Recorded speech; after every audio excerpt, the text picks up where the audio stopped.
आज मैं आपको स्मॉल कैप सेक्टर की एक ऐसी कंपनी के बारे में बताने वाला हूं जिसका मार्केट कैपिटलाइजेशन 1447 करोड़ का है। इस कंपनी के शेयर की प्राइस सिर्फ 57 रुपीज की है, लेकिन मार्केट में ऐसे बहुत सारे लोग हैं जो कहते हैं कि इस कंपनी के शेयर में अट्रैक्टिव रिटर्न्स कमाने को मिलेंगे, क्योंकि अगर आप लोग पास्ट में देखेंगे तो पास्ट में इस कंपनी के शेयर ने अपने इन्वेस्टर्स को अट्रैक्टिव रिटर्न दिए हैं। मैं बात कर रहा हूँ BCL इंडस्ट्रीज के शेयर्स की। करंटली अगर आप लोग इस कंपनी के शेयर को देखेंगे तो इस कंपनी के शेयर्स बहुत ही ज्यादा ट्रेंडिंग में आ चुके हैं। तो चलिए आज की वीडियो में इस कंपनी के फंडामेंटल को एनालाइज करते हैं और देखते हैं कि इस कंपनी के शेयर में इन्वेस्टमेंट करने की अपॉर्चुनिटी है कि नहीं। जैसे कि आप स्क्रीन पर देख सकते हैं कि करंटली इस कंपनी के शेयर ने अपने इन्वेस्टर्स को नेगेटिव रिटर्न दिए हैं एक दिन में। एक हफ्ते की बात की जाए तो एक हफ्ते में इस कंपनी के शेयर्स 4.27% से गिर चुके हैं, लेकिन वहीं पर एक महीने की बात की जाए तो विद इन अ मंथ इस कंपनी के शेयर ने अपने इन्वेस्टर्स को 14% के रिटर्न जनरेट करके दिए हैं, जो कि एफडी के कंपैरिजन में काफी ज्यादा है। एक साल में इस कंपनी के शेयर की प्राइस 74% से ग्रो कर चुकी है।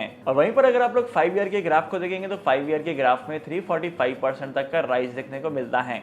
पिछले 5 सालों में इस कंपनी के शेयर 9 रुपए 80 पैसे से 60 रुपीज 80 पैसे तक ग्रो कर चुके थे और करंटली इस कंपनी के शेयर की प्राइस चल रही है 57 रुपीज 20 पैसे। BCL इंडस्ट्रीज FMCG सेक्टर की कंपनी है जो फूड स्टेपल्स प्रोवाइड करती है और इसी के साथ साथ इस कंपनी का ज्यादातर रेवेन्यू जो है वो इसी सेगमेंट से आता है। कंपनी का मार्केट कैप है 1447 करोड़ का। वहीं पर अगर इस कंपनी के शेयर की वोलेटिलिटी को निफ्टी के साथ कंपेयर किया जाए तो जो वोलेटिलिटी है ये निफ्टी के कंपैरिजन में 4.22 टाइम्स ज्यादा है। मतलब कि निफ्टी 50 के कंपैरिजन में इस कंपनी के शेयर बहुत ही ज्यादा वोलेटाइल हैं। लेकिन आखिर इस कंपनी के फंडामेंटल्स कैसे हैं, चलिए इसके बारे में भी जानते हैं। अगर आप लोग कंपनी के की मैट्रिक्स में देखेंगे कंपनी के पी रेशियो को, तब यहाँ पर आपको पता चलेगा कि इस कंपनी का जो पी रेशियो है वो 17.18 का है और वहीं पर अगर प्राइस टू बुक वैल्यू के रेशियो की बात की जाए तो ये 2.92 का है।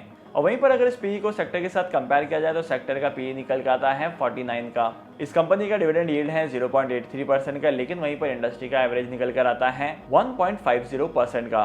अगर आप इस कंपनी के रेवेन्यू स्टेटमेंट को देखेंगे तो यहाँ पर आपको पता चलेगा कि कंपनी का जो रेवेन्यू है वो लगातार ग्रो करते जा रहा है। लेकिन अगर आप लोग फाइनेंशियल ईयर 2022 और 23 के फिगर को देखेंगे तो यहाँ पर आपको थोड़ा सा डाउनफॉल देखने को मिला है और सेम तरीके का ट्रेंड हम लोगों को दिखाई दे रहा है कंपनी के EBITDA में, कंपनी के प्रॉफिट आफ्टर टैक्स में और इसी के साथ साथ कंपनी की नेट इनकम में भी सेम ट्रेंड दिखाई दे रहा है। कंपनी की सारी चीजें जो है वो इंक्रीज होते जा रही है, लेकिन वहीं पर फाइनेंशियल ईयर 2022 के कंपैरिजन में 23 में जो रेवेन्यूज हैं, जो कंपनी के प्रॉफिट आफ्टर टैक्स का अमाउंट है, जो कंपनी की नेट इनकम है वो थोड़ी सी कम हो चुकी है।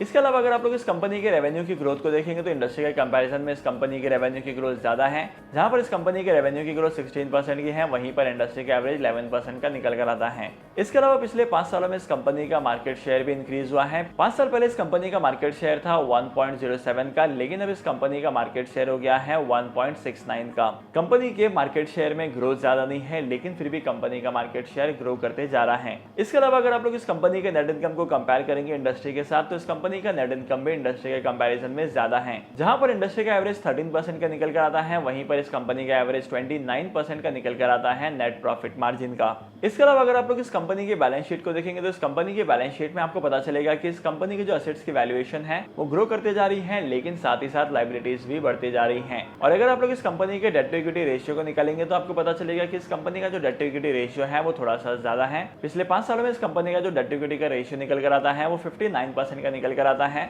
अगर किसी कंपनी का 1:2 के रेशियो में डेट होता है, मतलब कि 1 रुपए डेट के अगेंस्ट में 2 रुपए की इक्विटी होती है, तब तक ये बहुत ही ज्यादा स्टेबल फिगर माना जाता है। करंटली इस कंपनी का डेट ज्यादा नहीं है, लेकिन फिर भी अगर इंडस्ट्री के साथ कंपेयर किया जाए तो ये बहुत ही ज्यादा है, क्योंकि इस कंपनी के डेट टू इक्विटी का रेशियो 79% का निकल कर आता है, वहीं पर इंडस्ट्री का डेट टू इक्विटी का रेशियो निकल कर आता है 59% का, मतलब कि 20 बेसिस पॉइंट का डिफरेंस है। और अगर आप लोग इक्विटी शेयर्स के नंबर को देखेंगे तो इक्विटी शेयर का नंबर जो है वो 3 साल से कॉमन आ रहा है। इसके अलावा अगर आप लोग करंट रेशियो को फाइंड आउट करेंगे तो आपको पता चलेगा कि इस कंपनी का करंट रेशियो इंडस्ट्री के कंपैरिजन में काफी ज्यादा है। अगर आप लोग इस कंपनी का कैश फ्लो स्टेटमेंट को देखेंगे तो आपको पता चलेगा कि इस कंपनी का net change in cash negative में है -16.23 का। चेंज इन वर्किंग कैपिटल का अमाउंट भी नेगेटिव में है -95 करोड़ का। अगर कैपिटल एक्सपेंडिचर की बात की जाए तो इस कंपनी का कैपिटल एक्सपेंडिचर निकल कर आता है 256 करोड़ का, जो कि पॉजिटिव में है। लेकिन वहीं पर फ्री कैश फ्लो की बात की जाए तो फ्री कैश फ्लो कंपनी का नेगेटिव है -221 का। इसके अलावा अगर आप लोग इस कंपनी की वैल्यूएशन को देखेंगे तो इस कंपनी की जो वैल्यूएशन है वो काफी ज्यादा अट्रैक्टिव है।